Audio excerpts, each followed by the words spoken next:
Imam Az-Zahabi mengatakan bayanallahu ta'ala fil ayat anna man qadhafa imra'atan muhsinatan hurratan afifatan aniz zina wal fahishati annahu mal'unun fid dunya wal akhirati wa lahu adzabun azim wa alaihi fid dunya had samanuna jaldatan wa tasqutu syahadatahu wa in kana adlan.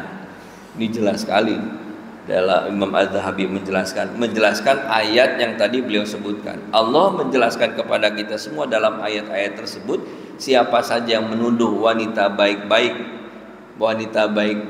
hurratan itu orang merdeka. Nanti di bawahnya dijelaskan lagi sama berlaku juga bagi hamba sahaya. Jika dilakukan ada yang menuduh bahwa melakukan perbuatan zina, maka Allah berikan sanksi, dilaknat di dunia dan di akhirat mendapatkan azab yang pedih. Di dunia dia akan menerima hukumannya apa? Hukumannya 80 kali cambuk jika tidak menghadirkan 4 orang saksi atau tidak bisa membuktikan tuduhannya. Jadi tidak bisa tuduhannya, maka dia kena sanksi. Seseorang mengatakan si A mengatakan si B mau perbuatan zina, ada buktinya, ada saksinya? Enggak ada. Maka si A yang diberikan sanksi 80 kali jilid. Dan persaksian dari si A tidak diterima walaupun adlan, walaupun secara integritas dia bagus. Tapi karena tadi sudah melakukan menuduh terhadap wanita baik-baik zina, maka tidak diterima. Dalam hadis sahihain riwayat Imam Bukhari dan Muslim disebutkan Rasul sallallahu alaihi wasallam bersabda, "Istanibu sab'al mubiqat fadzakara minha qadhful muhsanatil ghafilatil mu'minat wal qadhbu an yaqula limra'atin ajnabiyatin ghurratin muslimatin afifatin ya zaniyah aw ya baghiyah aw ya qabihah." Dalam hadis yang diriwayatkan oleh Imam Bukhari dan Imam Muslim ditegaskan bahwa Nabi bersabda, jauhilah oleh kalian 7 hal yang dapat menyebabkan celaka. Salah satu di antaranya adalah menuduh wanita baik-baik, wanita yang iffah, yang terjaga, mukminah melakukan perbuatan zina. Ini yang bisa menyebabkan celaka. Tuduhan itu bisa diungkapkan dengan kalimat ya zaniyah, hai pezina, wahai engkau pezina, atau bisa disebutkan juga kepada suaminya. Kalau dia sudah punya suami,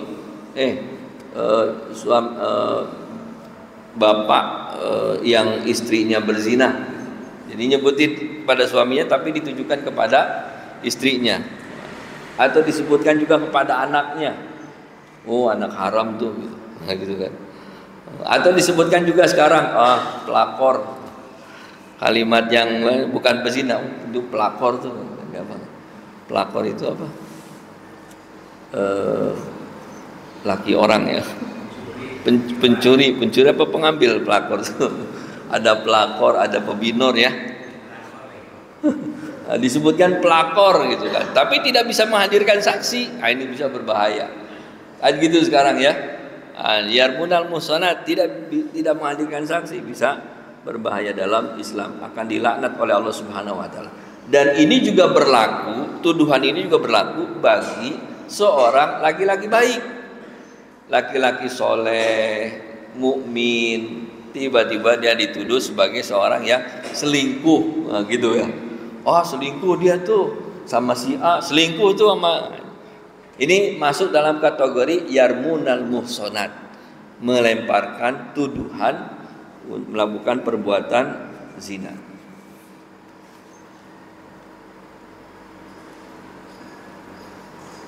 Wal bayyinatu kama qala Allah taala arba'atu syuhada yashhaduna ala sidqihi fi ma qadhafa bihi tilkal mar'ah aw dzalikar rajul fa in lam yakun bayyinatun jallada idza talabathu bidzalika allati qadzafaha au idza talaba bidzalika alladzi qadzafahu. Dan persaksiannya adalah bukti bahwa tuduhan tersebut menghadirkan 4 orang saksi yang membenarkan atas tuduhan terhadap wanita tersebut atau laki-laki tersebut. Jika tidak menghadirkan saksi, maka ia dikenakan hukuman cambuk. Dan ini juga berlaku bagi seorang hamba sahaya yang perempuan yang sebagaimana hadis Rasulullah SAW, man qadhafa mamlukan bizina uqima alaihil had yaumal qiyamati ila an yakuna kama qala. Siapa saja yang menuduh hamba sahaya melakukan perbuatan zina, maka dikenakan sanksi kepadanya pada hari kiamat, had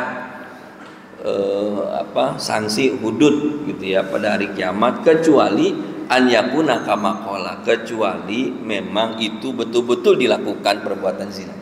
Jadi kalau sudah terbukti, maka tidak ada lagi hukuman sanksi bagi yang menuduh tadi.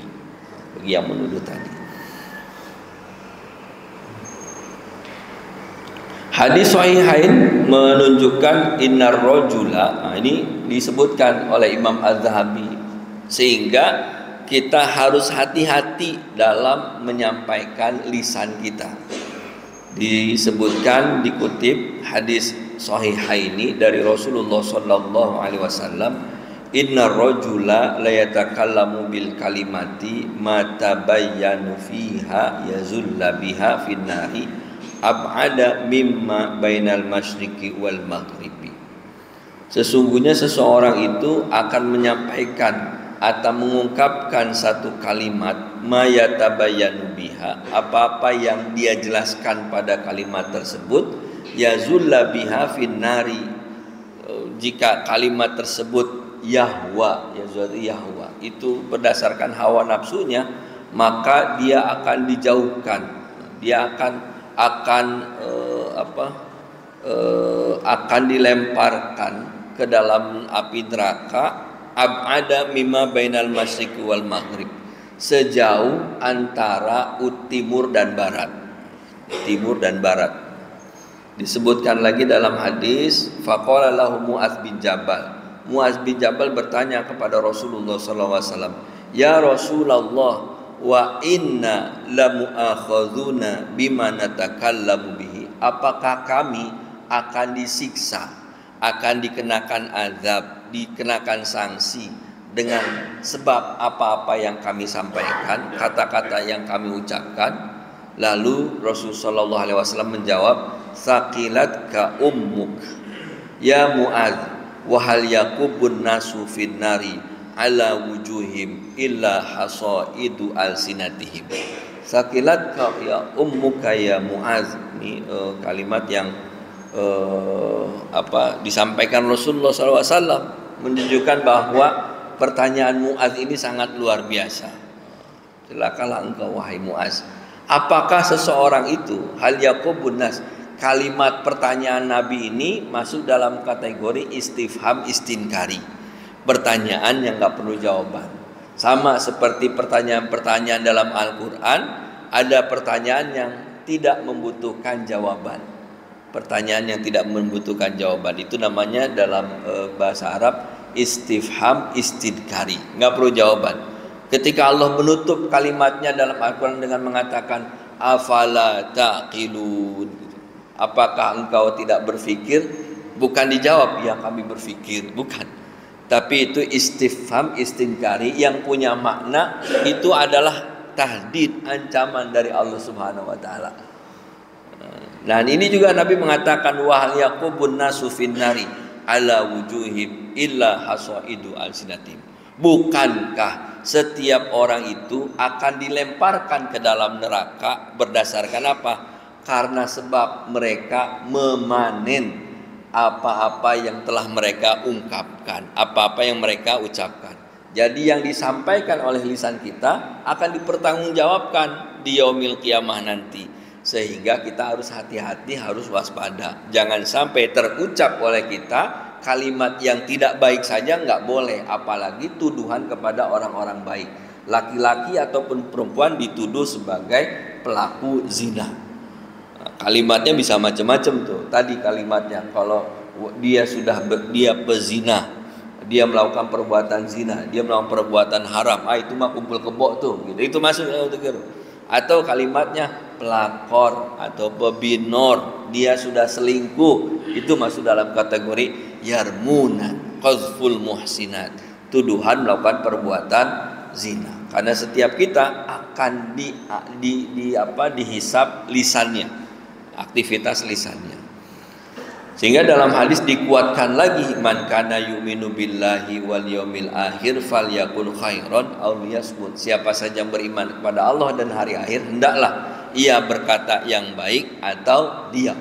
Kalau memang nggak bisa mengungkapkan sesuatu yang baik, ya diam aja. Gitu. Kalau dia bisa baik, ya diam saja. Kalau memang nggak bisa ngebela saudara-saudara di Palestina, diam aja lah. Nggak usah ngomong bahwa itu adalah orang Syiah, Rafidhah, bagian dari Israel, bagian dari Yahudi. Ya. Kalau nggak bantu, diam aja. Daripada nanti di yaumil qiyamah dihisab oleh Allah Subhanahu wa taala. Doa enggak, nyumbang enggak, tapi justru menuduh bahwa ini melakukan bagian dari konspirasi Yahudi. Bisa-bisanya dia itu supaya dapat perhatian, supaya bisa Yahudi menguasai lebih banyak. Nah, itu kalimat yang saya pikir akan dipertanggungjawabkan di yaumil qiyamah nanti. Allah menegaskan, ma yalfidhu min qaulin illa ladaihi raqibun atid. Tidak ada satupun yang diungkapkan oleh lisan kita, oleh lafaz kita, perkataan kita, kecuali ladaihi raqibun atid. Ada yang mengawasi dan mencatat, gitu. Raqibun atidun itu yang mengawasi dan mencatat. Cuma biasanya kita bilang ada dua malaikat, raqib dan atid. Yang pengawas dan juga yang atid. Atid itu adalah yang